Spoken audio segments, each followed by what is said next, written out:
Mesdames et messieurs, bonjour et bienvenue à notre édition d'aujourd'hui de Midi au Caire pour ce samedi le 15 octobre 2023. Notre édition d'aujourd'hui, elle commence avec cette information. Le dépôt plutôt des candidatures à la présidentielle 2024 prendra fin ce samedi à 14 heures selon le calendrier du processus électoral auparavant déclaré. La commission de réception des candidatures avait ouvert ses portes depuis le 5 octobre et ce, durant 10 jours. L'Autorité nationale des élections, ANE, a affirmé plus d'une fois être à équidistance de tous les candidats en ce qui concerne les droits et devoirs définis par les règles constitutionnelles et parlementaires ainsi que par les décisions et la réglementation régissant le scrutin.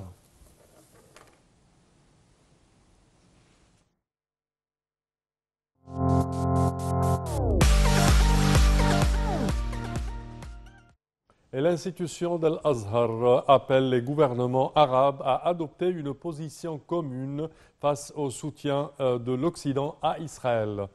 L'institution Al-Azhar a appelé les gouvernements arabes et musulmans à adopter une position commune et sérieuse face à la solidarité inhumaine de l'Occident qui soutient la transgression des droits des civils palestiniens innocents par l'occupation israélienne. Il a réclamé une enquête internationale sur les crimes que commet à présent Israël contre enfants, femmes et seniors dans la bande de Gaza, assiégée et isolée depuis des décennies. Pour plus de détails, voici un commentaire.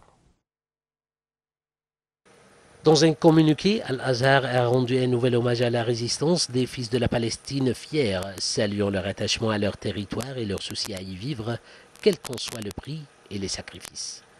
Mieux vaut pour vous de mourir sur votre territoire en héros et en martyr, plutôt que de le laisser transgresser par les colons usurpateurs. Abandonner vos terres réduira à néant votre cause et la nôtre à jamais. C'est ce qu'a indiqué Al-Azhar, s'adressant aux Palestiniens. Les pays arabes et musulmans sont appelés à assumer leurs responsabilités religieuses et historiques et à accorder de l'aide humanitaire et des secours le plus rapidement possible à la population de la bande de Gaza. Soutenir les Palestiniens civils innocents via les canaux officiels est un devoir religieux ainsi qu'un engagement moral et humanitaire. L'histoire n'épargnera pas ceux qui auront failli, ajoute Al-Azhar. Cibler les civils sans défense, bombarder les hôpitaux, les marchés, les ambulances, les mosquées et les écoles où ils se réfugient, imposer un blocus total et inhumain à l'enclave palestinienne, user d'armes lourdes et prohibées sur les plans moral et international, couper l'électricité et l'eau et interdire l'accès des denrées alimentaires et de l'aide humanitaire constituent un génocide et des crimes de guerre complets et représente un stigmate au front des sionistes et de leur soutien. L'appui illimité de l'Occident à l'occupant israélien et sa bénédiction aux crimes de ce dernier, auquel s'ajoute une couverture médiatique occidentale fanatique et partielle contre les Palestiniens, mettent à nu les allégations concernant les libertés dont l'Occident prétend être le défenseur et confirme la politique de deux poids, deux mesures et la falsification des faits pour induire en erreur l'opinion publique mondiale. C'est ce qu'a souligné Al-Azhar.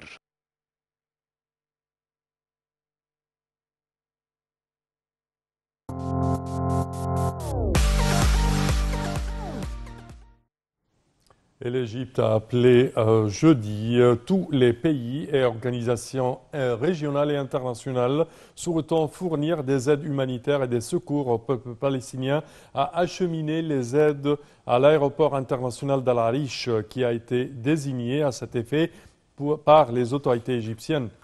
Dans un communiqué publié par le ministère des Affaires étrangères, l'Égypte a souligné que la responsabilité humaine et les valeurs morales universelles obligent les personnes de conscience dans toutes les parties du monde à prendre l'initiative de fournir un soutien humanitaire au peuple palestinien qui subit actuellement de graves dangers.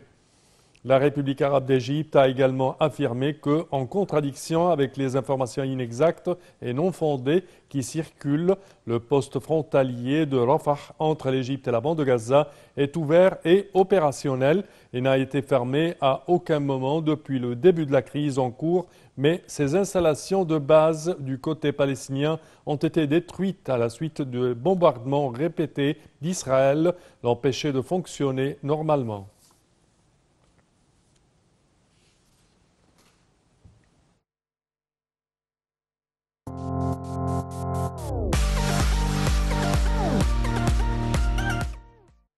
Et le ministre des Affaires étrangères, Sameh Shoukry, et son homologue indonésien réitèrent l'importance pour Israël de s'abstenir de prendre des mesures d'escalade contre le peuple palestinien, car elles auraient de graves répercussions sur la situation humanitaire dans la bande de Gaza.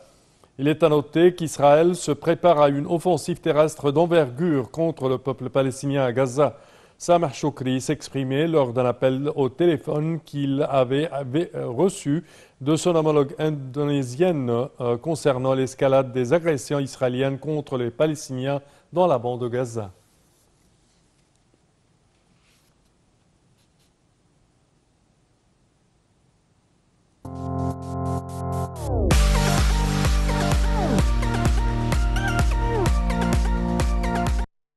Et en réponse à l'appel de l'Alliance nationale égyptienne pour l'action civile de développement, le ministère de la Santé et la Banque du sang organisent une campagne élargie de dons de sang, et ce sous le slogan « Une goutte de sang équivaut une vie ».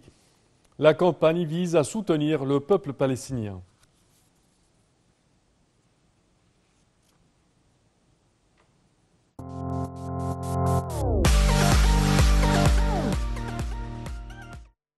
Le ministre des Finances, Mohamed Maït, a affirmé que le gouvernement égyptien poursuit le processus de réforme structurelle en adoptant des politiques équilibrées qui prennent en compte la dimension sociale et reposent sur un engagement en faveur de la discipline financière et d'une gestion positive des répercussions négatives imposées par les crises mondiales complexes. Pour plus de détails, voici un commentaire.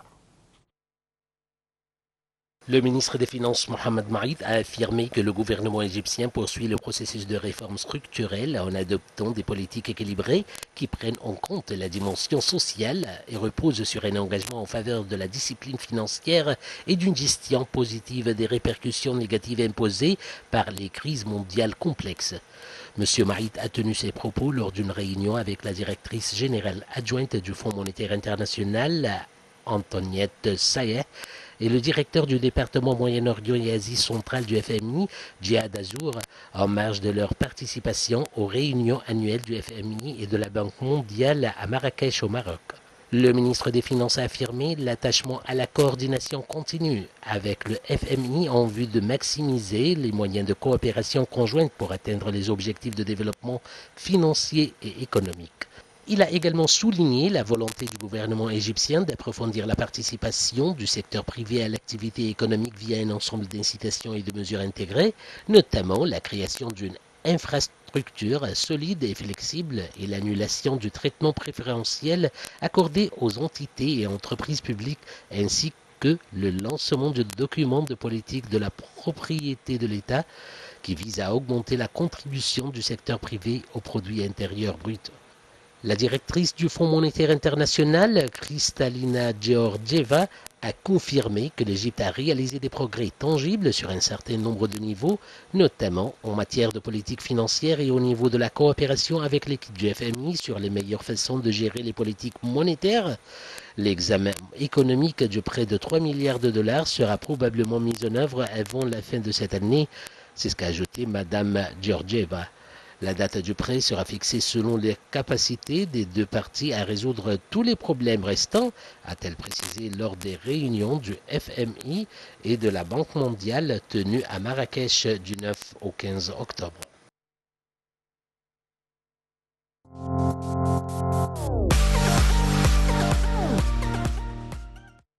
Le ministre du Commerce et de l'Industrie, Ahmed Samir, et son homologue turc, Ömer Bolat, ont examiné la promotion des relations économiques entre les deux pays. Les développements des conditions économiques mondiales, les questions d'intérêt commun ont été au menu des discussions au cours de cette rencontre tenue en marge de la 4e édition du Forum économique et commercial turco-africain organisé à Istanbul. Le ministre turc reviendra en Égypte les 27 et 28 octobre courant à la tête d'une importante délégation pour prendre part à la 2e édition du Salon et Exposition internationale sur l'industrialisation et examiner la possibilité de mettre en place des projets d'investissement communs. C'est ce qu'a déclaré M. Samir dans un communiqué émis hier vendredi. M. Samir a souligné que le commerce bilatéral entre l'Égypte et la Turquie au cours de l'année 2022 avait connu une augmentation sans précédent depuis l'entrée en vigueur de l'accord de libre-échange entre les deux pays, notant que le volume des échanges commerciaux en 2022 s'était élevé à environ 7,1 milliards de dollars américains.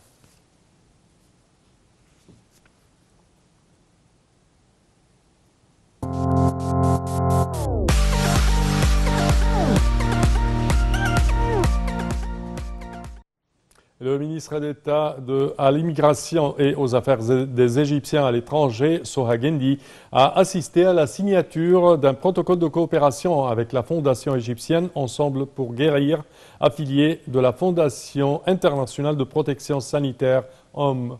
Alors, l'accord conclu avec la fondation basée dans la ville américaine de Houston a pour but de fournir le soutien sanitaire, la sensibilisation à la santé et à la culture médicale aux gouvernorats et aux villages les plus nécessiteux dans le cadre de la mise en place des initiatives présidentielles canaux et sauvetage et vie décente. La coopération avec la Fondation Ensemble pour guérir cherche à associer la diaspora égyptienne au processus de développement intégré en Égypte, notamment dans la prestation des services sanitaires, et à profiter de leur soutien matériel et moral comme de leur expertise pratique et scientifique. C'est ce qu'a déclaré Mme El Gendi.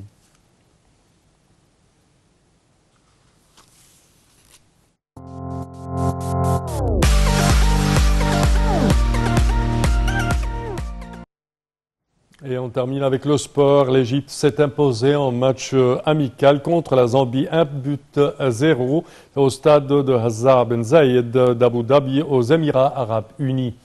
Le but de la victoire a été inscrit à la 94e minute de la rencontre par le milieu Hamdi Fathi. L'Égypte a commencé le match avec beaucoup d'intensité, mais n'a pas réussi à inscrire des buts. En seconde période, les Pharaons ont de nouveau intensifié leurs attaques dans les dernières minutes jusqu'à ce que Hamdi ne puisse marquer le but de la délivrance. Le septuple champion d'Afrique affrontera l'Algérie en amical lundi, toujours aux Émirats arabes unis.